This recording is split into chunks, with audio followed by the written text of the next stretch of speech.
Fala aí, Dev, beleza? Vamos aqui para mais uma aula de Java. Hoje nós vamos falar sobre as estruturas de controle em relação aos loops, beleza, pessoal? Loop nada mais é que uma estrutura de repetição, onde a gente consegue que o programa execute determinada tarefa ou função em determinados números de vezes, certo? Seja iterar sobre uma coleção, a gente também vai abordar isso mais à frente, ou sobre um número de elementos finito que a gente desejasse, beleza? Então, para a gente demonstrar isso, vamos começar aqui com o laço que a gente chama, né, que é o loop while. Então, primeiramente aqui eu vou declarar uma variável, né, contador. Esse contador ele vai começar com o valor 0. E aí a gente declara que o while, né, como se fosse um bloco, né? A gente coloca aqui o while, abre e fecha parênteses, né? E o bloco de chaves. E aqui dentro a gente coloca a condição, né? Então, por exemplo, quando o contador for menor que 10, a gente vai fazer esse loop. O que a gente vai fazer aqui dentro, né? Eu vou printar aqui o contador. E é muito importante, pessoal, a gente ter aqui a nossa condição de parada. Então, tanto a condição de parada quanto o incremento, né? Porque senão o loop ele vai ficar executando indefinidamente, que a gente chama de loop infinito. Nesse caso aqui, a gente está pegando essa variável aqui, incrementando dentro do loop enquanto ela for menor que 10. Nesse caso aqui, ele vai fazer a iteração aqui 10 vezes, né? Sendo que ele vai printar os números de 0 até 10, beleza? Então vamos executar aqui o programa, né? Eu já tinha criado aqui a estrutura da aula 8 e do programa 8. Vamos então executar aqui a nossa função. Então, como eu falei, né? Printou aqui os números de 0 até 9. Então, vou colocar aqui um sysout também, para a gente se organizando. Loop while. Beleza? Então, aqui embaixo a gente vai fazer outro tipo de loop, que é o do while. E eu vou falar para vocês a diferença. Então, vou fazer o mesmo fluxo aqui de cima. Vou declarar também uma variável. Só que aqui eu vou ter que modificar o valor dela, né? Porque ela já tem com esse nome aqui, vamos usar o mesmo nome, né? Se eu quisesse colocar aqui uma outra variável, né? Contador 2, por exemplo, a gente inicializaria aqui e modificaria nos outros pontos. Eu vou usar mesmo aqui para ser mais fácil.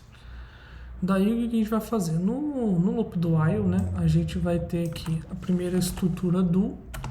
Aí você abre as chaves e o bloco que você quer executar. E aqui por último você tem a condição de parada, né, que é o while. Da mesma forma aqui embaixo, né, ele vai fazer essa execução, mas ele vai printar dos números de 0 até 10, beleza, pessoal? Vamos mandar aqui executar.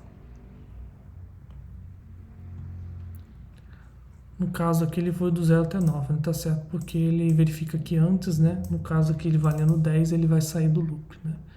Então, a gente tem aqui um loop do while. Nesse caso, ele executa primeiro o bloco para depois verificar, né? Então, por exemplo, se a gente quisesse verificar aqui que ele é maior que 0, ele executaria isso aqui porque ele vai valer 0 primeiro, né? E aí, ao final do loop aqui que ele vai fazer essa verificação, né? E ele vai ficar infinitamente nesse caso aqui, mas o que eu queria mostrar para vocês no caso desse cara é que ele primeiro executa para depois ele verificar. No caso do while, ele verifica primeiro para depois ele executar o bloco de código, né? Isso significa que o do while ele executa pelo menos uma vez, independentemente da condição, e o while não, ele verifica antes de executar, certo? Beleza. O próximo tipo de loop aqui é o mais comum e mais utilizado, que é o for, né? Que é o para. Nesse caso a gente consegue fazer ele numa linha só, a gente precisa declarar a variável em cima, a gente declara aqui dentro, né? Então, vou botar aqui int i igual a 0, começando com 0, e menor que 10, e mais. O que está acontecendo aqui, pessoal? A gente tem aqui então a declaração da variável i, como se fosse um index, né? A gente tem aqui a condição de execução, né? Enquanto i for menor que 10, ele vai fazer o loop. e a gente vai incrementando de 1 em 1, né? No caso aqui, o i mais mais é a mesma coisa do i mais 1, né? Mais igual a 1. A gente já viu nos passos anteriores. Então aqui eu vou fazer a mesma coisa, eu vou printar esse i. E fechou. Ele vai também fazer a mesma coisa, printar do 0 até o 9, como nós podemos ver aqui. Então, pessoal, esses loops eles têm basicamente o mesmo sentido, a mesma função, só que cada um com sua peculiaridade, né? O while ele verifica antes de executar aqui, necessitando que a declaração ela seja feita antes. Por isso que eu acho que não é muito usado, mas tem sim cenários que a gente vai precisar fazer algo nesse sentido, né? O do while ele executa para depois verificar, né, ter a condição. E o for ele faz determinados números de vezes que você especifica, né? Entre esses parênteses aqui a condição e tudo mais. O for também é muito legal porque você consegue aqui mesmo também, os outros também dá para fazer isso, né? Pular, por exemplo, de 2 em 2, de 3 em 3, né? Então, por exemplo, aqui ele executou de 0 até 8, né? Ele só printou os pares. Se eu quisesse os ímpares, né? Eu poderia começar aqui de 1 e aí ele ia embora printando só os números ímpares. Beleza, pessoal? Eu vou deixar aqui de exemplo. Então, em relação a esses caras, a gente tem esses cenários. Existem mais duas outras coisas que eu ia falar com vocês, que no caso são as estruturas ali com break contínuo, né? Para continuar o fluxo, outra para parar. Eu vou criar aqui mais alguns exemplos. Então, a gente tem aqui, por exemplo, esse loop, vou pegar aqui o mais simples, né, com for mesmo. A gente pode fazer o seguinte, ó. Para a gente esquipar, digamos assim, né, a gente pular os números pares, a gente pode fazer isso aqui, ó. E mod 2, a gente vai fazer o contínuo. Isso vai fazer com que ele, no caso aqui igual a 0, né? Isso vai fazer com que ele pule os números pares, né, nesse outro loop aqui. Então, vou colocar aqui, ó. Loop continue.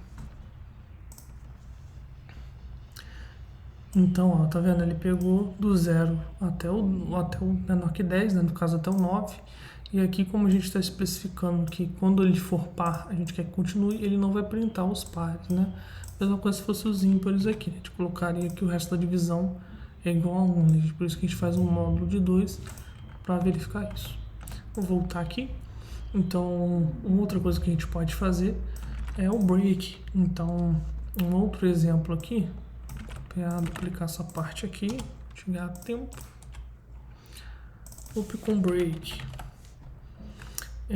Então, uma coisa que a gente pode fazer aqui é parar quando ele for múltiplo de 5. Então, eu faço o resto da divisão por 5. Ele vai ficar reclamando aqui, né, porque a gente não vai ter aqui todos os elementos sendo executados, mas a gente vai ter o que a gente quer aqui, que é parar o loop, né?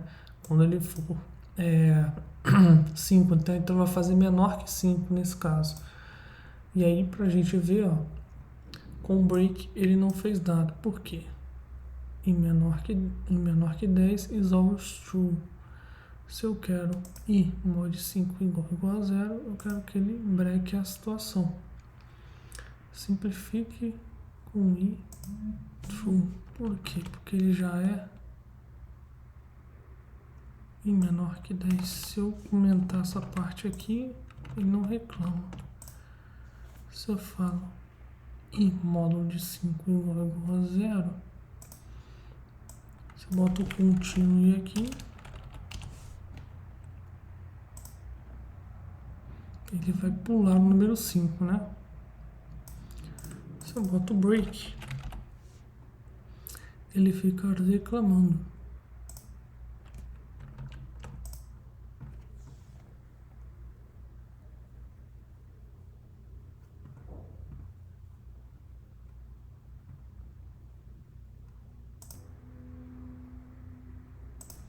Beleza, pessoal, tava vendo aqui o problema, na verdade, é uma questão matemática, né? Porque o 0, o módulo de 5 é igual a 0, por isso que ele não printou nada, né?